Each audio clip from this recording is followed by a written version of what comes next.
आखिर कैसे मालूम पड़ा कि कई सालों पहले धरती पर डायनासोर का राज हुआ करता था। आज से लगभग 6 करोड़ साल पहले हमारे प्लेनेट पे ऐसे जानवर राज करते थे जिनको आज हम डायनासोर के नाम से पहचानते हैं। इन डायनासोर ने हमारी दुनिया पर 100 या 1000 सालों तक नहीं, बल्कि ये पूरे 18 करोड़ सालों तक इस दुनिया पर राज करते रहे। एक एस्टीमेट के मुताबिक जब जुरासिक पीरियड का दौर चल रहा था तो अर्थ पर 400 बिलियन से भी ज्यादा डायनासोर हुआ करते थे, यानी 40,000 करोड़ से भी ज्यादा। लेकिन अभी तक हमें कोई एक भी ऐसा डायनासोर का फॉसिल नहीं मिला जो बिल्कुल अपनी असली हालत में मौजूद हो, लेकिन अब शायद मिलने जा रहा था।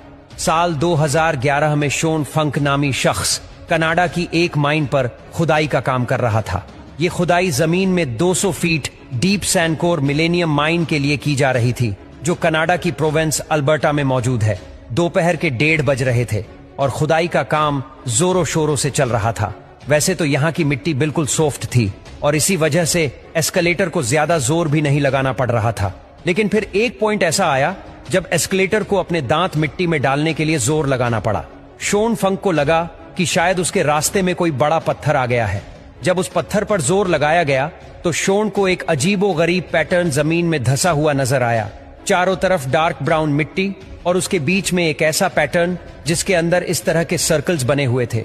ये देखकर उसने अपने शिफ्ट सुपरवाइजर को बुलाया और फिर अगले कई घंटों के दौरान माइन पर मौजूद सारे लोग इस अजीब चीज को देखने के लिए इकट्ठे हो गए।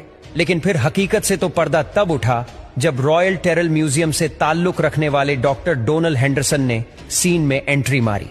डॉक्टर डोनल हेंडरसन, जिनको प्री हिस्टोरिक फोसिल्स का काफी ज्यादा एक्सपीरियंस है, वह देखते ही समझ गए कि ये कुछ और नहीं बल्कि ये किसी ऐसे जानवर का फोसिल्स है जिसका आज से पहले किसी को भी अंदाजा नहीं था। लेकिन मिलने वाला ये फॉसिल भी प्लीजियोर्स का ही था या किसी और जानवर का, और सबसे बढ़कर ये कि आखिर वह दिखता कैसा था। ये सब जानने के लिए जरूरी था कि पहले इसको सही सलामत जमीन से बाहर निकाला जाए। एस्केलेशन के गुरु बुलवाए गए।